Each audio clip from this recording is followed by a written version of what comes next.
This is way better than we thought. The Knicks defeat the Boston Celtics in Jose Alvarado's debut. They win 111-89, a 22-point victory in Beantown. The Knicks improved to 34-19 on the season, and most importantly, they take possession of the 2 seed back from the Boston Celtics and lead the season series 2-1. Their next game against Boston could be a crucial one, April 9th. Later on in the season. But the Knicks, with 3 games left before the All-Star break, had a big one yesterday. I'm going to explain why yesterday was a huge win, and they have 2 more left to go before the All-Star break. They'll go home and play the Indiana Pacers, and then they'll go on the road and finish up their season series with the Philadelphia 76ers. But we're going to get into a lot. We're going to recap Jose Alvarado's debut. We're going to talk about one of the best defensive sessions that I watched back all season. It was tremendous. And we're going to get into some of the star performers of last night's game, which included Jalen Brunson, who had 31 points and 8 assists, and the captain led us to victory. But first, let me introduce myself. My name is Papa Left. I am the host of Your Knicks. Make sure you like this video. Leave a comment in the comment section and subscribe to the channel so we can get this content out to Knicks fans like you. I am absolutely fired up about last night's victory from top to bottom. I thought everybody contributed to the win. I really was inspired by what I saw, mainly the defense, mainly the connectivity, the communication, the responsibility, the attention to detail, the extra effort. Even when plays seemed to break down on the defensive side of the basketball, when I watched it back, it was like the Knicks understood where they could have patched that up even better. There was a play where Diawara should have pinched down to the roll man. I think it was Vucevic who got a layup, and Hart was like, yo, pinch down a little bit more instead of worrying about Pritchard. And it's that level of attention to detail that I really appreciate from this team. And it's what is going to be necessary from this team to take them to that next level of championship caliber basketball. It was a lot of promising features on the screen for the Knicks. And I think when you have personnel on the floor, like a Jose Alvarado, I'm going to get really deep into the fact that I am really excited about this kid here. I think I'm going to buy a jersey. I haven't bought a jersey since Stephon Marbury. So I'm not a big jersey guy, but man, Alvarado is my favorite college player in Georgia Tech. It's been documented. My calls on Knicks Fan TV. He's been one of my favorite players in the league over the last couple of years. He's kind of fallen to the back burner in New Orleans because they haven't been competitive, but man, what a fit.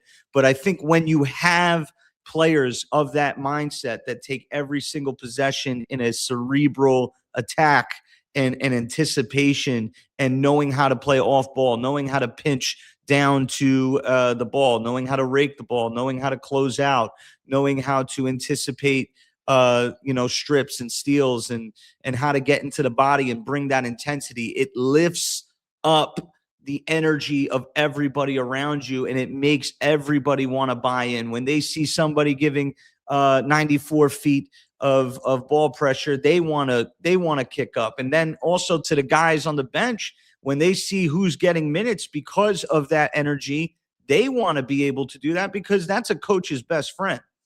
And it reminded me, Jose Alvarado had his first game as a Knick, and it reminded me of Josh Hart's first game as a Knick. I don't know exactly the details. I'm pretty sure the Knicks were playing the Jazz at home, and Josh Hart came into the game with about 3 minutes left in the first quarter, and he stayed in the game for the remainder of the half.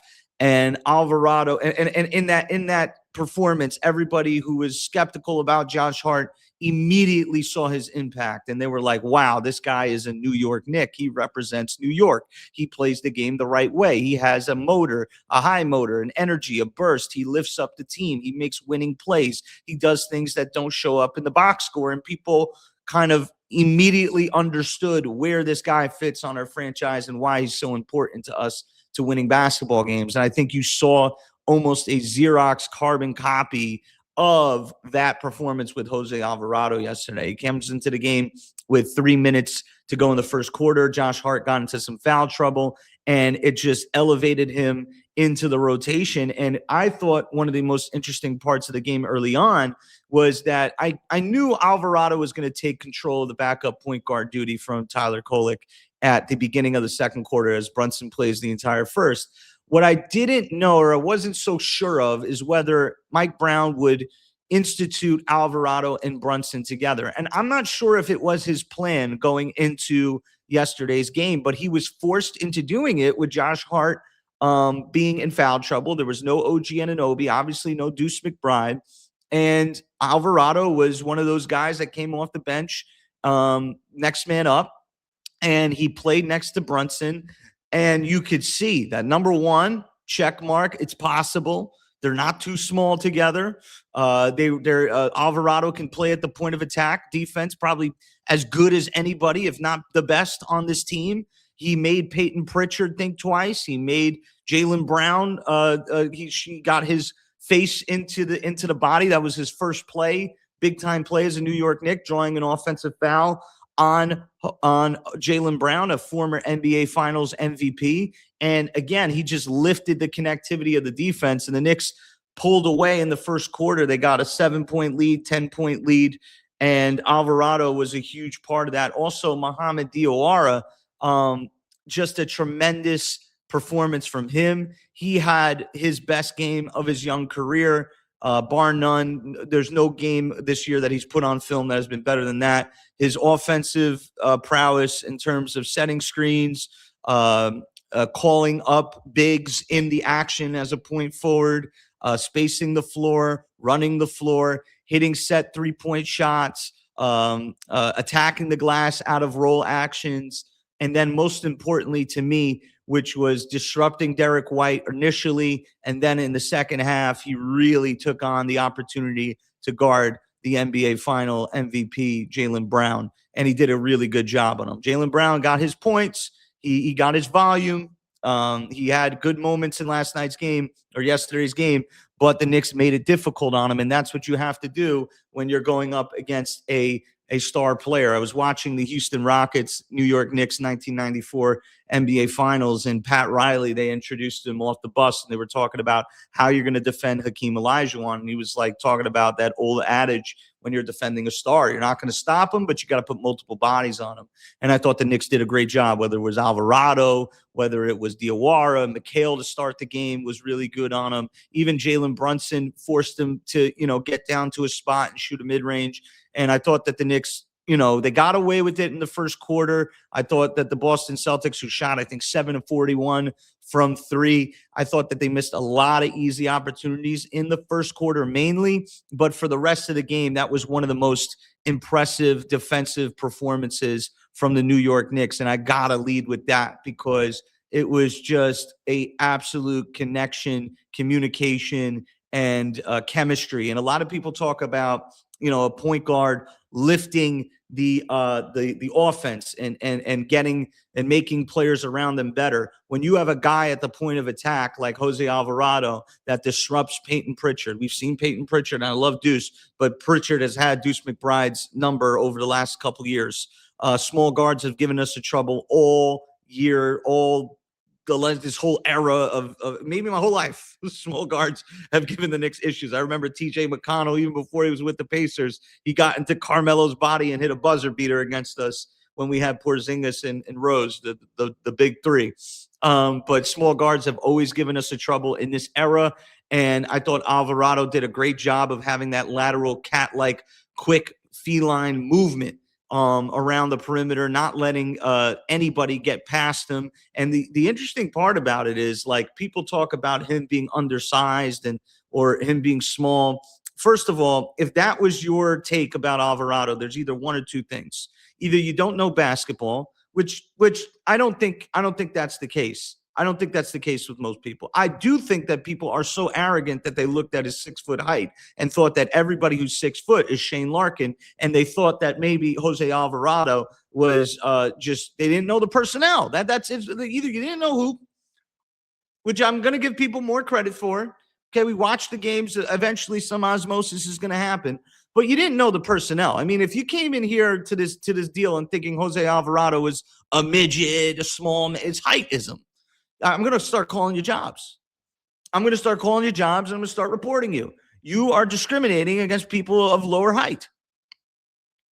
It's not the size. It's not the size of the dog. The fight. It's size of the dog in the fight. Size of the fight in the dog. He really emphasizes that adage.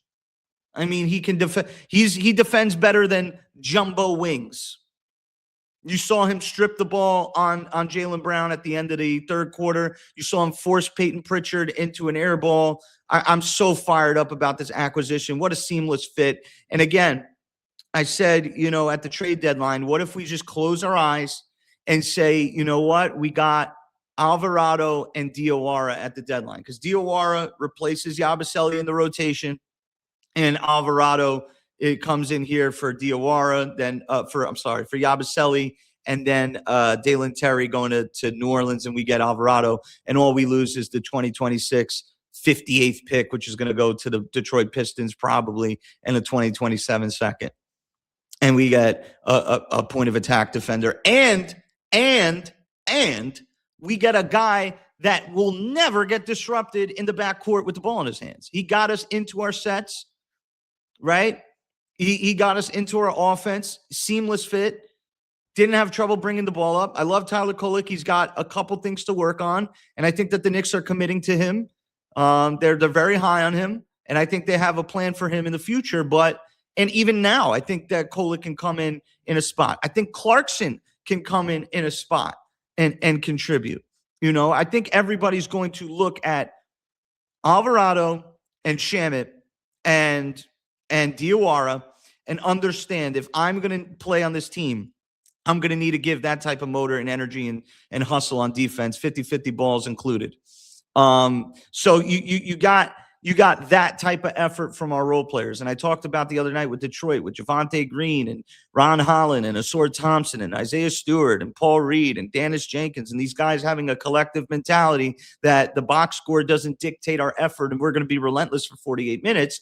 That was the energy we got from Josh Hart, from Jose Alvarado, from Mohamd Diawara, from Mikal Bridges, from Mitchell Robinson, from others on the floor last night, or yesterday, I should say.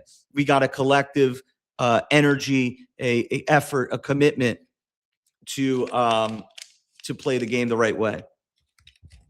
Sorry about that. So I'm really impressed with our defense yesterday.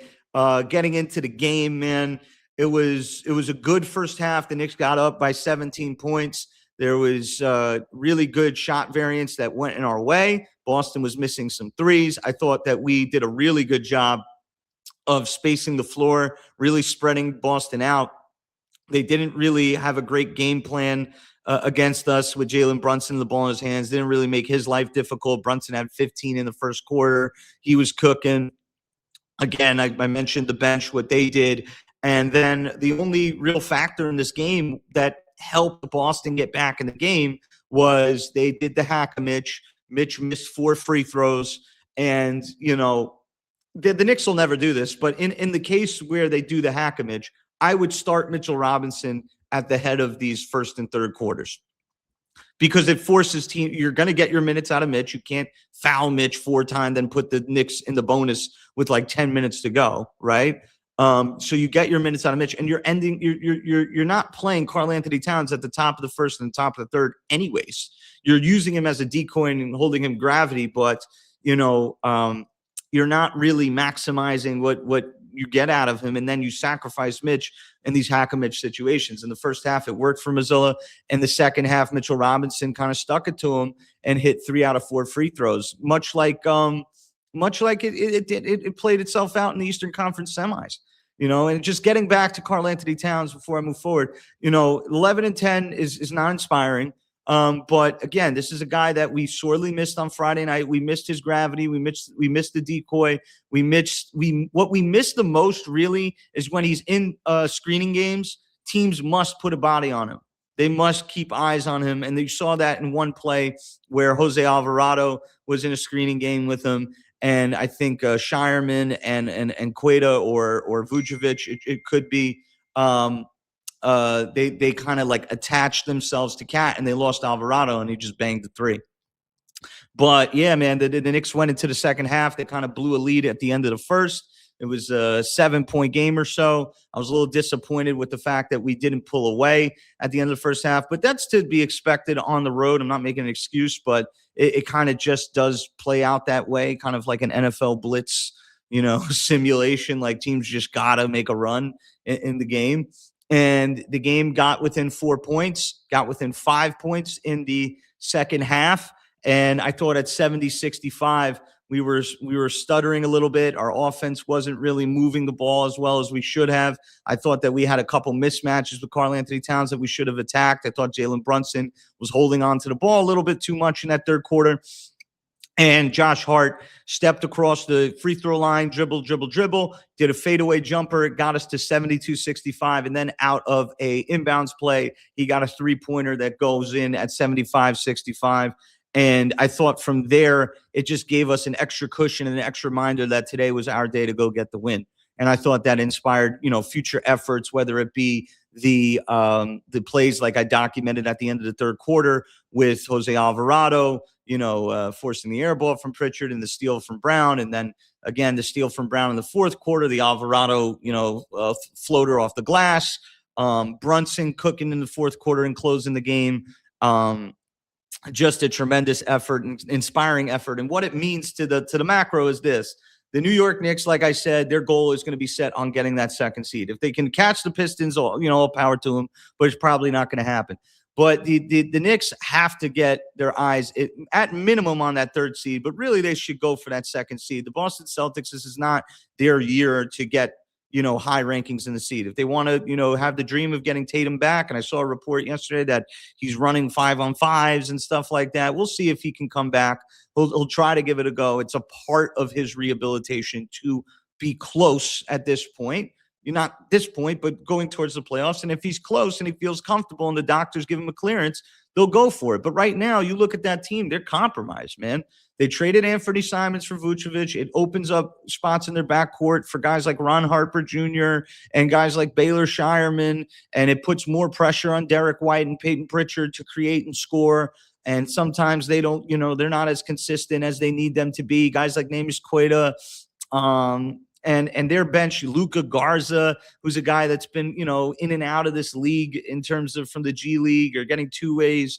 They don't have a deep team to be really, going mano-a-mano with the Knicks in the standings. The Knicks really had to get yesterday's win to avoid going 2 games back of Boston and needing a game later on in the season to get a tiebreaker or to even tie them up in the season series.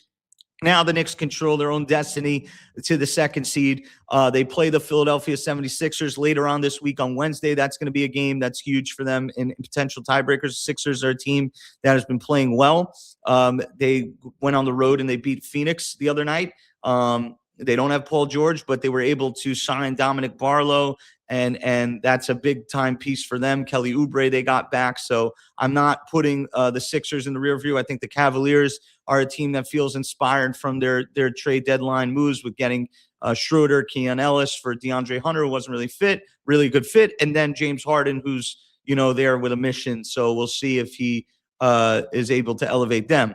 But the Knicks gotta keep pushing, keep getting victories. They're 34-19. They got about 27 games left on the season. They have a game against the Pacers, which should be a win on Tuesday night at Madison Square Garden.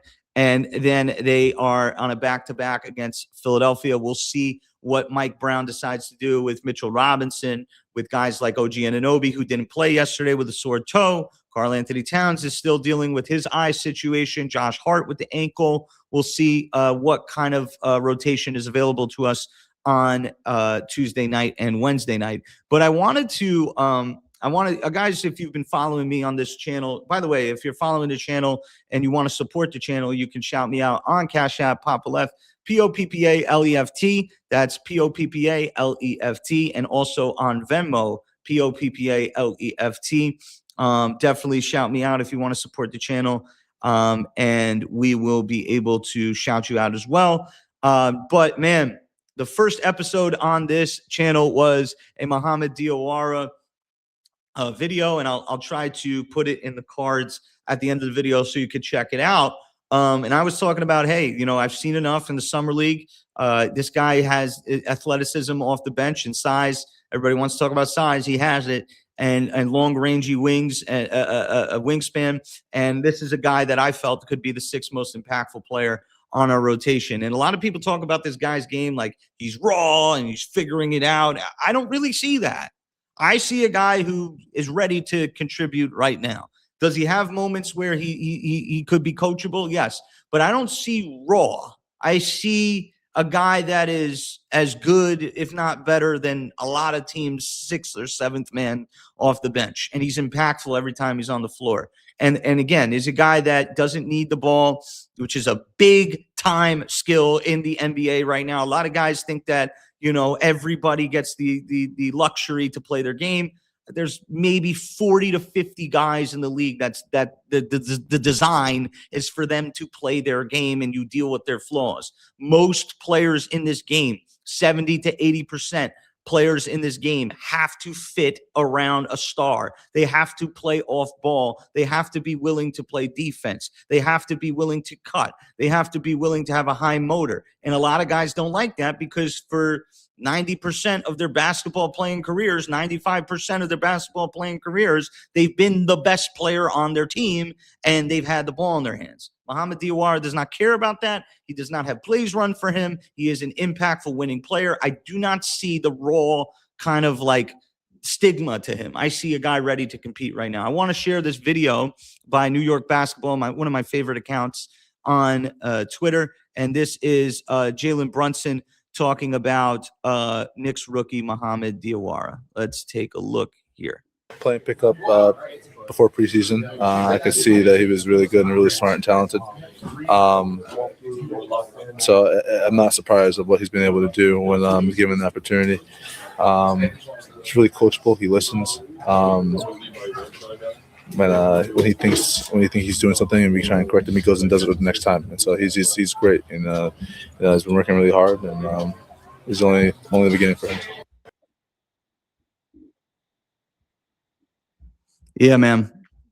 So he has the confidence of the captain. He has the confidence of the coaching staff. There was one play where Diawara got on the floor and got a 50-50 ball, and Mike Brown and Rick Brunson, who seem to be tied at the hip together, they really loved it. They got up off the bench. It was a three-pointer in the middle of the game where you could see Pacome, Huckporty, and McCullough. They all knew it was going in before because they've seen him ball out.